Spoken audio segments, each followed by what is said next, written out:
Buenos días, mi nombre es Luis Guillermo Amador Díaz. Hoy vengo a explicarles un ejercicio. En este caso, vengo a explicarles el ejercicio de pandeo. En este caso tenemos una viga, ¿cierto? Una viga bien apoyada que nos piden obtener la carga máxima P. La carga máxima P que se puede aplicar en esta viga. Entonces, si observamos, esta viga se encuentra se encuentra a compresión, es decir, se está comprimiendo. Entonces, tenemos que tener algo en cuenta, que cuando la viga, por ejemplo, un material se hace se expande, ¿cierto? Va a ser más difícil que su deflexión, va a ser más difícil que se deflecte, en cambio, o que se pandee. En cambio, cuando esa compresión, pues su pandeo va a ser mucho más rápido. Entonces, como nos piden calcular la carga crítica, ¿cierto? Lo vamos a realizar con una fórmula conocida, que es la fórmula de Euler. Entonces, esta fórmula nos dice, ¿cierto?, que la carga crítica es igual a pi, que es una constante, ¿cierto? En este caso es pi, una constante al cuadrado, multiplicada por el momento de elasticidad, el módulo de elasticidad, perdón, que es E, módulo de elasticidad, por I. ¿Quién es I? Es el momento de inercia.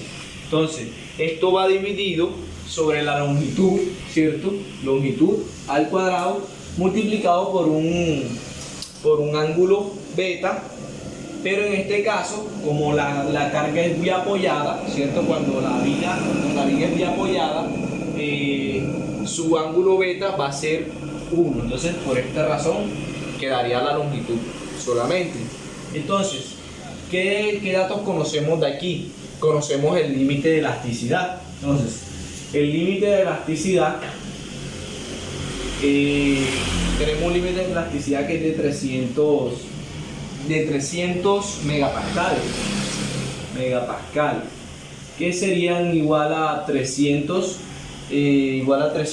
newtons sobre milímetro cuadrado. Este sería. Y tenemos el módulo elástico que nos dan, que es de 210 gigapascales. Bueno, si observamos, esta viga apoyada tiene una sección, ¿cierto? Una sección que tiene como base 2 milímetros y tiene como altura 10 milímetros. Entonces, de nuestra fórmula, esto es una constante, ya conocemos E, que es el módulo de elasticidad, y conocemos, bueno, nos faltaría calcular, en este caso vamos a calcular el momento de inercia. Entonces, el momento de inercia en esta sección diríamos, ¿cierto? Sabemos que el momento de inercia es igual a 1 sobre 12, que sería la base, ¿cierto? La base por la altura. En este caso sería la base por la altura. Entonces, en esta parte tendríamos dos momentos de inercia, que sería en la parte del eje débil y en la parte del eje fuerte. Entonces, es decir, tendríamos un momento de inercia cuando la base es 2, y un momento de inercia cuando su base sería 10. Entonces, para nuestra primera momento de inercia, ¿cierto?, cuando la base en este caso sería 2, tendríamos que 2 por la altura, ¿cierto? Sería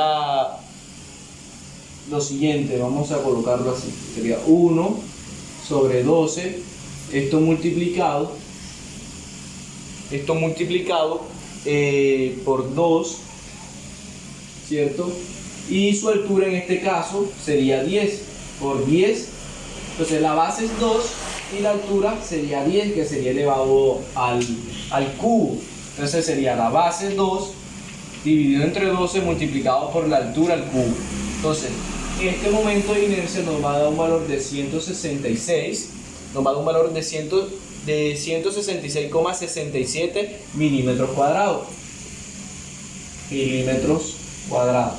Luego tendríamos otro momento de inercia, ¿cierto? Nuestro segundo momento de inercia, que cuando la base sería 10. Entonces, cuando la base es 10, en este caso sería 10 multiplicado por la altura al cubo. Entonces, en este caso sería, la altura sería 2 multiplicado por 2 dividido entre 12.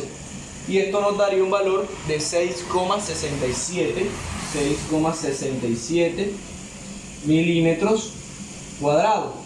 Entonces, ¿qué podemos observar de estos dos momentos de inercia? En el perfil se va a pandear según el eje débil, es decir, este sería nuestro eje débil. Entonces se va a pandear según el eje débil, ya que la inercia es menor. Entonces cogemos este momento de inercia. Entonces, ahora lo que hacemos, ¿cierto? Decimos que la carga crítica sería igual a pi multiplicada por E, que ya la conocemos. Entonces sería 210. Entonces, gigapascales, sabemos que una giga es por 10 a la 9. Entonces, esto lo vamos a convertir a metros. Por 10 a la 3, ¿cierto? Por 10 a la 3. Y esto multiplicado por 10. Aquí lo que hacemos es una conversión de pasar a giga, megapascales, y de megapascales a metros, ¿cierto?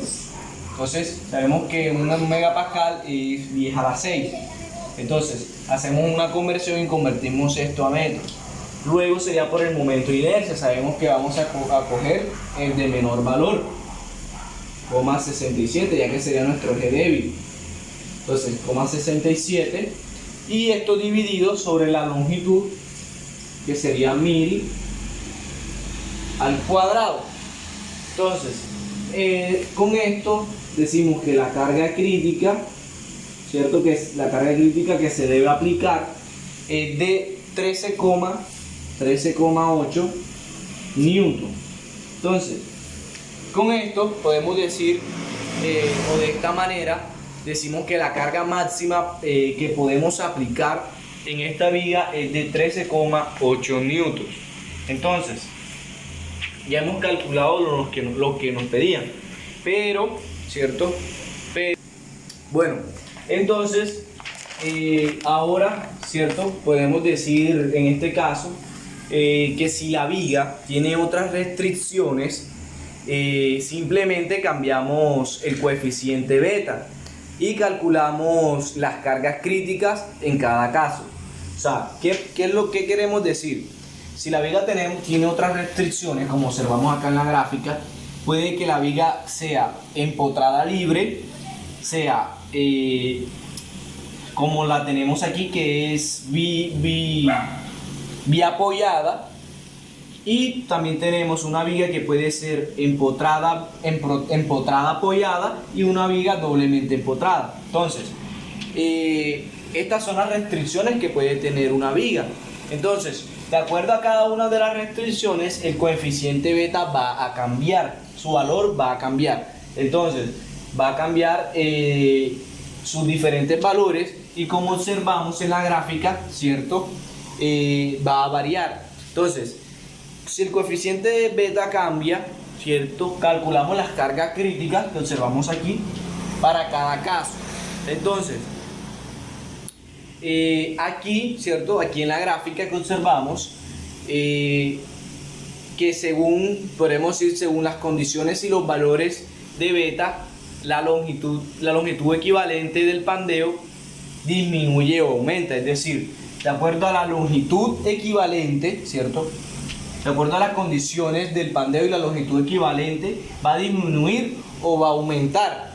Entonces, con esto decimos que, por lo tanto, va a variar la carga crítica. Entonces, como observamos, ¿cierto?